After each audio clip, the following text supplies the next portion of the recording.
Why are guilt and shame special and different than other emotions? Because it's a form of self-loathing.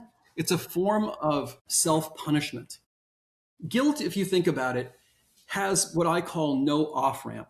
You get on the highway of guilt and there's no way to exit it. Unlike you commit an armed robbery and you're sentenced to 15 years in prison, the off-ramp is 15 years down the road, or maybe good behavior, you get out early.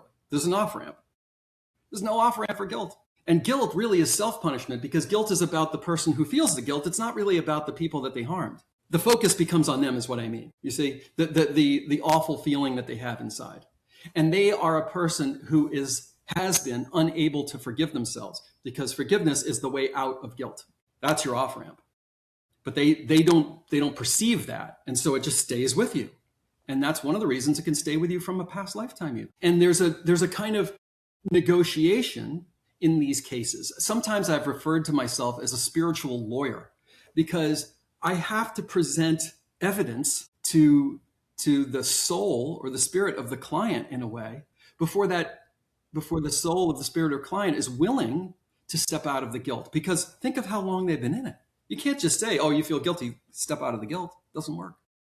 You have to find some artful way where they see things from a different perspective. And once they see things from a different perspective, or even better, feel things from a different perspective, they're willing to let it go. It's the same with forgiveness, because if you're so in a state of hatred towards another person based on something that they did, you're just as imprisoned as they are.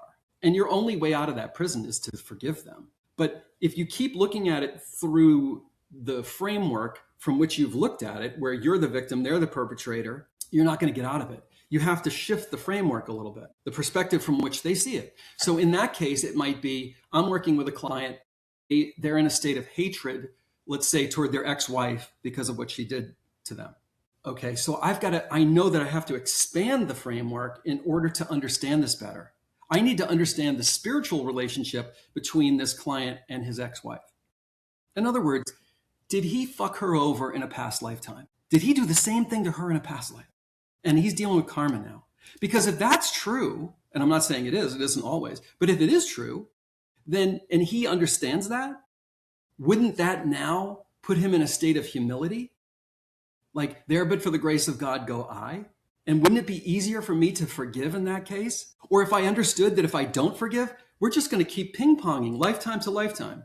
I do this to you, you do this to me. I do this to you, you do this to me. The other one that I use is with guilt and shame and things like hatred and resentment and so on, is I will use, are you willing, client, are you willing to step into what it feels like to let go of all that hatred for 30 seconds, and then you can take it all back? Well, okay, as long as it's only 30 seconds and I can take it back. Yeah. And like a good lawyer, I know how they're going to feel when they let the hatred go. So I look at my watch. At 30 seconds, I say, okay, time's up. Do you want the hatred back? And I would say a good 90% of the time, people are like, no, I don't want any of that. Why? Because it feels so good.